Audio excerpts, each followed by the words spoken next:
नाज़रीन, कराची में आतिशज़दगी का ये कोई पहला वाक़या नहीं है। इससे पहले भी सैकड़ों ऐसे वाक़यात में आवाम की जानो माल को शदीद नुकसान हो चुका है। अगर हम माजी करीब पर नज़र डालें तो 23 जनवरी 2008 को साइट एरिया में पेंट बनाने वाली एक फैक्ट्री में आग लगने का वाक़या पेश आया। एक और वाक़या 20 मार्च 2008 को बोर्ड ऑफ रेवेन्यू की कदीम इमारत में पेश आया, जिससे अहम सरकारी और निजी रिकॉर्ड जलकर राख का ढेर बन गया। साल 2009 की अगर बात की जाए तो उसमें भी कराची में आतिशज़दगी के मुतादिद वाक़यात पेश आए, जिनमें 52 अफराद जिंदा जल गए। 11 दिसंबर 2011 को गुलशन इकबाल में अचानक आग लगने से 50 से ज़ायद झुग्गियाँ जल गई थीं। 11 सितंबर 2012 को कपड़ों की फैक्ट्री में आग लगने से 290 लोग जान की बाजी हार गए थे। आतिशज़दगी के वाक़यात मुसलसल रिपोर्ट होते गए और साल 2023 में कराची में 2164 मकामात पर आतिशज़दगी के वाक़यात रूनुमा हुए। 2024 में 2328, जबकि 2025 के इब्तदाई 6 महीनों में 1200 से ज़ायद वाक़यात रिपोर्ट हुए थे। इंतज़ामिया की नाअहली कहें, हुकूमत की लापरवाही या इदारों की गफलत, कराची में हर साल आतिशज़दगी के बाइस कीमती जानों का नुकसान हो जाता है। सवाल यह है कि सिलसिला आखिर कब तक चलता रहे, वाक़यात रूनुमा होने की वजह क्या है और आखिर ऐसे वाक़यात पर काबू पाने में हुकूमत और इदारे मुसलसल नाकाम क्यों दिखाई दे रहे हैं। इस सब पर बात करेंगे। हमारे साथ मौजूद हैं चेयरमैन कराची इत्तेहाद अतीक मीर साहब, लेकिन उनसे पहले गुल प्लाजे की ताज़ा तरीन सूरत हाल जो है उसको जानने के लिए हम रुख करेंगे हमारे नुमाइंदा ख़ुसूसी वकास बाकिर की तरफ। अस्सलाम वालेकुम वकास बाकिर। वालेकुम अस्सलाम। वकास, गुज़श्ता 24 घंटे से आप स्पॉट पर मौजूद हैं और हम देख रहे हैं कि मुसलसल कवरेज भी कर रहे हैं, तो वहाँ पर इस वक्त जो ताज़ा तरीन सूरत हाल है वो क्या देख रहे हैं आप? इंतहाई अफसोसनाक वाक़या है। जी बिल्कुल, कराची की तारीख के एक और बदतरीन सानिया गुल प्लाजा में गुज़िश्ता शब करीबन 10 बजे के करीब रूनुमा हुआ, जब चंद दुकानों में आग लगी और फिर वो देखते ही देखते इंतज़ामी नकाइस और हुकूमती नकाइस की वजह से और दीगर अवामिल की वजह से अब पूरी मार्केट को लपेट में ले चुकी है। कराची का तारीखी गुल प्लाजा जो कि एम ए जिन्ना रोड की मसरूफ़ तरीन शाहराह पर है, शहर का ये डाउन टाउन एरिया कहलाता है। इस गुल प्लाजा में मजमूई तौर पर 1200 दुकानें हैं, जहाँ पर इसके अंदरूनी जो दाखिली और खारजी रास्ते हैं उनकी तादाद करीबन 40 से ज़ायद है। गुल प्लाजा के 3 अतराफ से जो मरकज़ी दाखिली रास्ते हैं वो 16 हैं। यानी इसमें आपको महल वक़ू इसलिए बताया कि जिससे अंदाज़ा लगाया जा सके कि अब 22 घंटे से ज़ायद का वक्त गुजर चुका है और इस आग पर काबू नहीं पाया जा सका है। आग पर वकास, ये बताइएगा कि आपने मोहल्ले वक़ू भी बताया है वकास, तो हमने ख़ुद भी जो गुल प्लाजे के अंदर के हालात देखे हुए हैं, तो छोटी छोटी वहाँ पर जो हैं वो दुकानें हैं, छोटे छोटे वहाँ पर जो है स्टॉल्स हैं, जिसके अंदर गरीब बंदा अपनी रोज़ी जो है वो कमाने के लिए वहाँ बैठा हुआ था। लेकिन असल में वजह क्या बनी है इस आग की, अभी तक इब्तदाई तौर पर कोई रिपोर्ट सामने आ सकी है? देखिए, इब्तिदाई रिपोर्ट का मरहला भी चूँकि रेस्क्यू ऑपरेशन ही 22 घंटों में मुकम्मल नहीं हुआ है और फायर फाइटर जो मुसलसल 22 घंटों से काम कर रहे हैं वो अभी सिर्फ फ्रंट साइड से जो है वो आगे बढ़ सके हैं, अभी मार्केट के अंदर दाखिल होने की पोजीशन में नहीं है।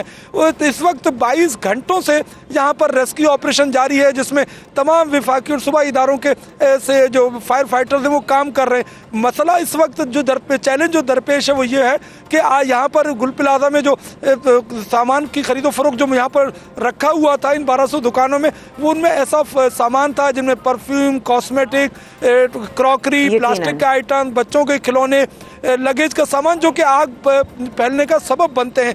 और यही वजह है कि मैं आपको अगर इस वक्त थोड़ा सा ताज़ा तरीन सूरत हाल दिखाऊं, इस वक्त भी यहाँ पर जहाँ स्नार्कल काम कर रही है, यहाँ से आप धुआं उठता देख सकते हैं, आग लगी हुई है। ये वो सूरत हाल, और ये सिर्फ एक हिस्सा है, इसके गली की जानिब दूसरा पार्ट है और फिर अगबी साइड तीसरा पार्ट है। ये इमारत अब मुकम्मल तौर पर मुनदिम होगी। इस वक्त इसके 3 हिस्से मुकम्मल तौर पर मेरा ख्याल है गुल प्लाजा की तो बात यह है कि अब तक के मुताबिक जी वकास, मेरा ख्याल ये है कि आप भी वहाँ हम वहाँ इकट्ठे रिपोर्ट करते रहे हैं, ये कोई पहला वाक़या नहीं है।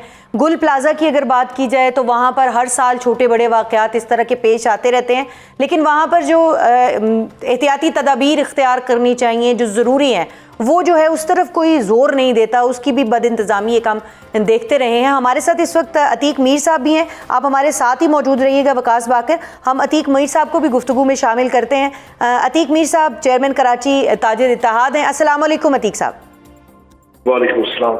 मीर साहब, आपने वकास बाकर की गुफ्तगू भी सुनी होगी। वकास बाकर जहां जिन जो नकाइस का और जिन कमियों का, जिन खामियों का की निशानदेही कर रहे हैं, इतना बड़ा एक कराची की तारीख का और जो है वो सान्या देखने में आ रहा है वहाँ पर। तो आपको क्या लग रहा है कि एक तो ये है कि इस वाक़े की वजूहात क्या हो सकती हैं और इसकी वजह क्या बनी कि ये इतना ज़्यादा मामला फैल गया, 24 घंटे से कंट्रोल में ही नहीं आ रहा? देखिए, इसमें बदकिस्मती ये हुई कि आग इब्तिदाई जो मरहले की आग थी जी, उसे रोकने के लिए वहाँ कोई ऐसा कोई सामान मौजूद नहीं था, कोई ऐसा सिस्टम मौजूद नहीं था जिस तरह भी आपने भी जिक्र किया। एक हम गुल प्लाजा की बात नहीं कर रहे, आप पूरी जो ताजिर कम्युनिटी है कराची की उसको जो है वो रिप्रेजेंट करते हैं। तो हम किसी बड़े सान्हे का इंतज़ार करते हैं इसके ऊपर गुफ्तगू शुरू करने के लिए कि वहाँ पर जो है वो फायर एग्जिट्स मौजूद नहीं होते, वहाँ पर जो एक एग्जॉस्ट का सिस्टम होना चाहिए वो मौजूद नहीं है, हवा जो है उसके ही दाखिल होने का कोई सिस्टम वहाँ पर मौजूद नहीं है। तो ये सारी जो मामलात हैं और जिस तरह की वहाँ पर वायरिंग्स की जाती हैं, शॉर्ट सर्किट के वाक़यात वहाँ जितने तवातुर के साथ कराची में पेश आते हैं, तो कोई रूल्स एंड रेगुलेशंस हैं भी या नहीं, या फॉलो नहीं किए जाते? रूल्स एंड रेगुलेशन ये तो मौजूद हैं। सिविल डिफेंस का अमला माजी में कोशिश भी करता रहा है कि मार्केट में हादसा से बचने के लिए नाकिस वायरिंग को दुरुस्त किया जाए और फायर एक्सटिंग्विशर्स या जो सेफ्टी मेजर्स लिए जाएं जो आग के सिलसिले में है। लेकिन एक और भी प्रॉब्लम है कि जो पुरानी मार्केट से गुल प्लाजा थी, 45 साल पुरानी मार्केट है और वक्त के साथ साथ दुकानों की तोसी होती गई। यहाँ इस बात की ना तो गुंजाइश मौजूद थी कि एक मौसर एक फायर फाइटिंग या एक रेस्क्यू के लिए कोई इंतजाम किया जाता, और ना ही इसकी अपने तौर पे मैं समझता हूँ कि यानी ताजरों की तरफ से भी ये कोताही है, कोताही ताजरों की भी मौजूद है। मैं इस हवाले से वकास बाकर से भी एक सवाल करना चाहूँगी। वकास बाकर, आप बरसों से कराची शहर में जो है वो रिपोर्टिंग करते हैं, पूरे सिंध में जाते हैं। आपको क्या कराची शहर के अंदर वो जो रूल्स एंड रेगुलेशंस जिनकी हम बात कर रहे हैं, ताजरों की जिस कोताही की और जो इंतज़ामिया की कोताही की हम बात कर रहे हैं, उसके ऊपर आपको सवाल उठाने पर कभी कोई जवाब मिला है, या हम सिर्फ सानेहात का इंतज़ार करते हैं और उसके बाद गुफ्तगू शुरू करते हैं? देखिए, कराची वो बदकिस्मत शहर है जो मुल्क को 70% रेवेन्यू देने के बाद इंतहाई बुनियादी ज़रूरियात और सहूलियात से महरूम है, और आए रोज़ जो सान्यात होते हैं बदकिस्मती के साथ अब ये यहाँ पर सूरत हाल बन चुकी है कि सान्हे का इंतज़ार होता है और सान्हे पर 4 दिन 5 दिन बैन होता है और उसके बाद फिर वो सारे कुछ दाखिल दफ्तर हो जाता है।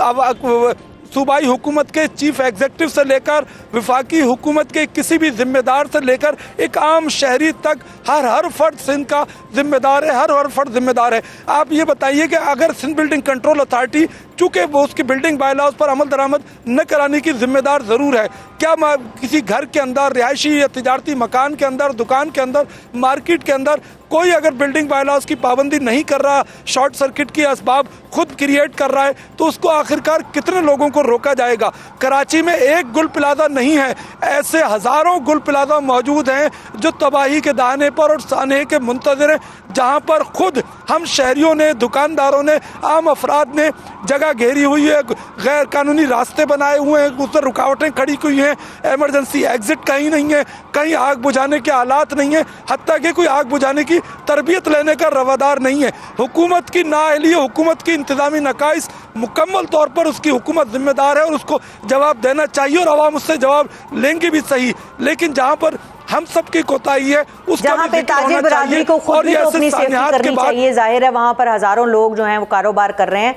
वकास बाकर हमें जो बात बता रहे हैं, अतीक मीर साहब आखिर में ये बताइएगा कि अब आप क्या समझते हैं, इसका वे फॉरवर्ड क्या है? अब वहाँ पर ये 1200 दुकानें नहीं थी, ये हज़ारों लोगों का रोज़गार था जो कि इस वक्त जो है वो बेचारे कसम पुरसी की हालत में वहाँ पर मौजूद हैं। हमने वहाँ पर जो है वो जिस तरह के मनाजिर देखे हैं, अल्लाह किसी को ऐसे मनाजिर ना दिखाए उनके कारोबार की मुनासिबत से भी। तो ये बताइएगा कि अब आगे क्या है, व्हाट नेक्स्ट? देखिए, सबसे पहले तो इससे एक सबक ये देना चाहिए कि हुकूमत सिंध को चाहिए कि कम से कम ये फायर ब्रिगेड का जो सिस्टम है जी, ये जो महकमा है, इसे जदीद खतूत के मुताबिक इसे उस्तवार किया जाए। छोटे दर्जे की आग में भी मैं अक्सर देखता हूँ कि आग जला के बुझ जाए सब कुछ जी। तो एक अलग बात है, लेकिन ऐसे हालात नहीं हैं। इस तरह के फायर टेंडर्स हैं जदीद जो छोटे दर्जे की आग पर काबू पा लें, लेकिन ये तो एक बहुत बड़े दर्जे की आग थी। अब एक तो ये महकमे को दुरुस्त करें, दूसरा ये कि बोल्टन मार्केट में वाकया हुआ माजी में, उसमें भी 16-18 बिल्डिंग्स मार्केट से जो शदीद मुतासिर हुई, 3 अरब की ग्रांट मंजूर की गई। इस मार्केट के लिए भी फौरी तौर पर 3 से 5 अरब रुपए की ग्रांट मंजूर होनी चाहिए, क्योंकि ये 1200 दुकानें नहीं हैं, इनसे वाबस्ता कमो बेश 10,000 घराने हैं जिनका इस वक्त रोजगार बंद हो गया। फिर एक और सानिया जो कराची की मैं समझता हूँ ताजिर बिरादरी में जो बहुत बड़ा अलविया है कि इस वक्त जो लोगों की जुबानी हम सुन रहे हैं कि तकरीबन 100 के करीब लोग हैं जो मलबे तले दब चुके हैं, जिनके बचने के कोई आसार नजर आते नहीं है। फिर आप देखें इस वक्त वहाँ हर तरह का सिस्टम मौजूद है जो आग बुझाने के लिए, लेकिन रास्ते बंद हो चुके।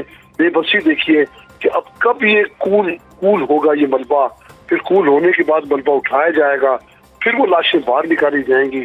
अभी ये अलविया का सफर खत्म नहीं हुआ, जब ये मलबा उठेगा लाशें बाहर आएंगी,